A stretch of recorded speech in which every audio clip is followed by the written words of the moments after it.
Okay, so today we are going to be making a spinner out of this titanium blank here. Now I will admit, these videos are getting a bit samey. If you've been following along, if you're a subscriber, I've been doing, you know, like every day it's been sanding, more sanding, even more sanding. But that's going to change very soon. I've got something to show you today. I'll show you just in a little while. It's through there. Very exciting. Only a few times have I shown how I cut these.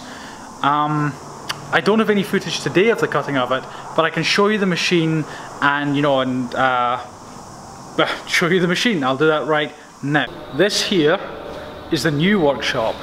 So usually I work in the old one. We'll be moving away from that to this one soon. I rented this one last year, a little bit prematurely, but we will eventually move in here. This is the water jet cutter. I'll try and get a better shot of it. It's quite a small thing, and this is what cuts the titanium. So if I show you a bit here, where are we? There we go. So this here is 10mm thick titanium plate, quite thick as you can see, and you can see here, a little bit wobbly, some sort of spinner shapes I've cut out of it in the past, or past few days anyway. So yeah, that's pretty much how the blanks are made before we sort of start sanding them and that kind of thing. So this is 10mm thick titanium. As usual, pretty rough, kind of grey looking. We're gonna sand down the sides, that kind of thing. Now, very exciting, I'm going to show you something else. I have two of these. This is a brand spanking new brass core from NTO Designs, because I basically wrecked the other two after making like a couple of dozen spinners. Also got this. This is a set of brass buttons with a bit of a design on it.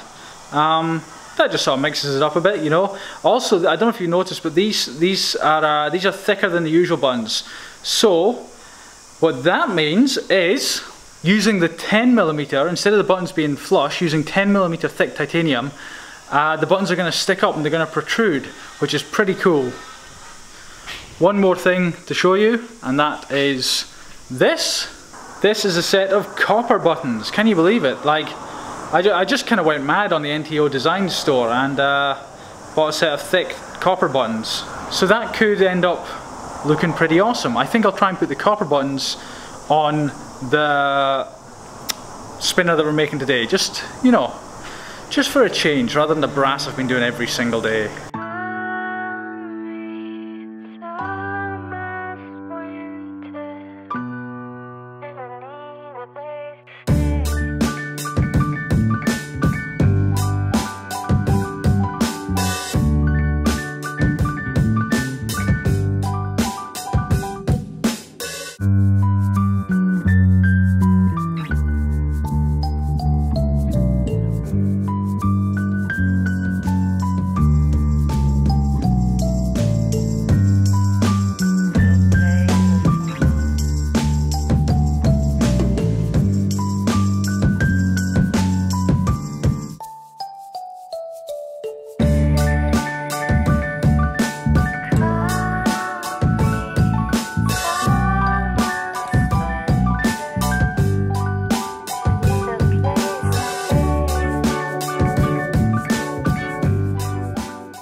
Okay, so that is the sanding done.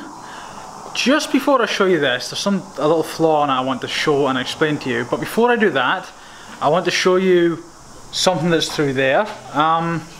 It's extremely heavy, so I'm going to have to take it through here.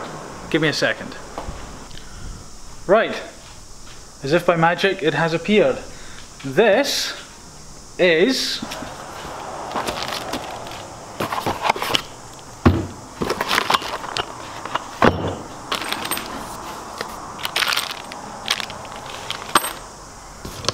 in fact, you know what? It's kind of difficult to show you in the box. I will take it out and then show you.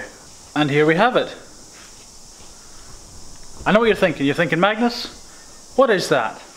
Well, it is a vise, fairly substantial vise, for a milling machine.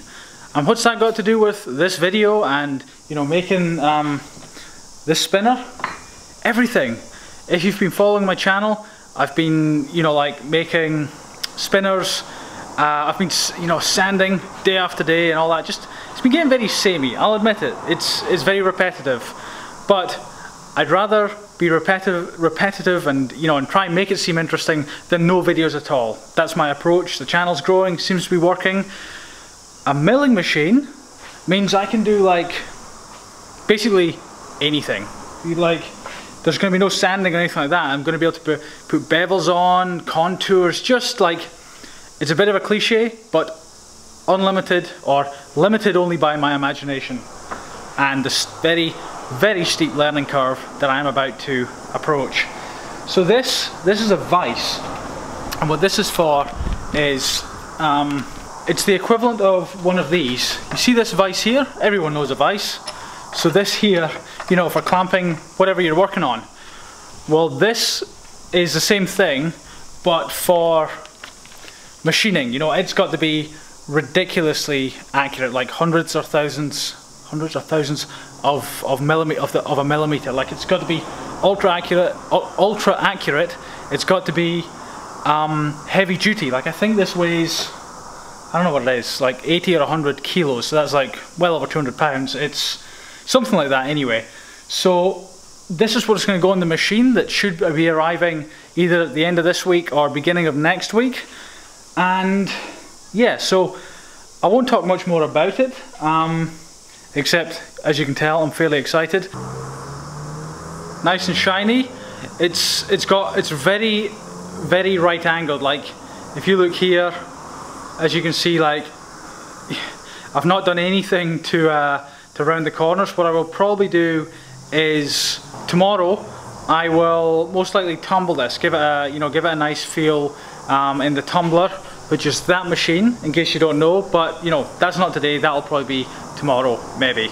You'll notice that you know, it's three big circles. Like, that's what I was aiming for with this. I wanted to see if I could sort of do 3 circles outside the main center circle, and you know, it's come out quite well. It'll be interesting to see what it's like once the core is in it. Now, there's something I was going to show you on the opposite side, on the underside of it, and you see this. You see that sort of imperfection right there? That is from the water jet cutting. It's just when it sort of gets going. This is something that's, you know, it only happens, you know, when I'm mucking around with these kind of prototypes, because that's where we start, where we pierce the metal. That doesn't happen on production. I'm pointing that out just in case you go, hey Magnus, I thought you were all about high end, nothing but the best and precision and flawlessness. And you know, truthfully, I am. My arm's also getting tired. I am about that. But when I'm doing prototyping and things like that, it doesn't make any difference. You know, like, what's the point in wasting extra time just when it's a rough prototype, kind of just to make a cool video.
Right, I do have a couple of thoughts on this.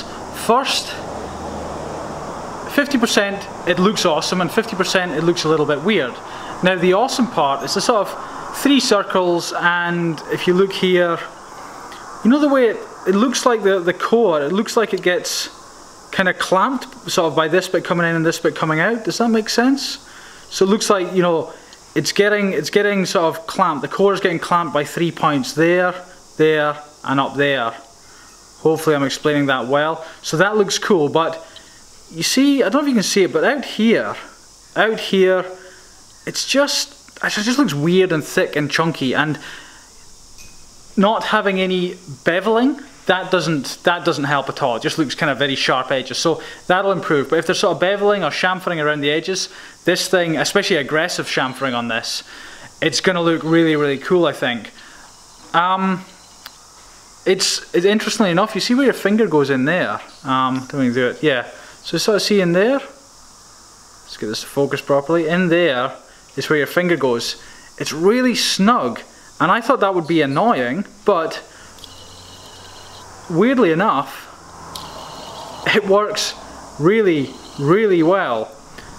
I was apprehensive of making it such a tight radius in there, and I'd never done it in any previous designs, but even with the sort of high vertical sides, you know, it's 10mm thick, that's working really well. So in its current form, no, I'm not gonna make anything like this, that's for sure. But you know, certainly, you know, the 3 clamping points that I said sort of looks cool. This functions really well, and I'm all about function. I mean, you can just see it there. That, yeah, I'm just surprised it feels so comfortable, and that's without any beveling or anything, so that's kind of cool.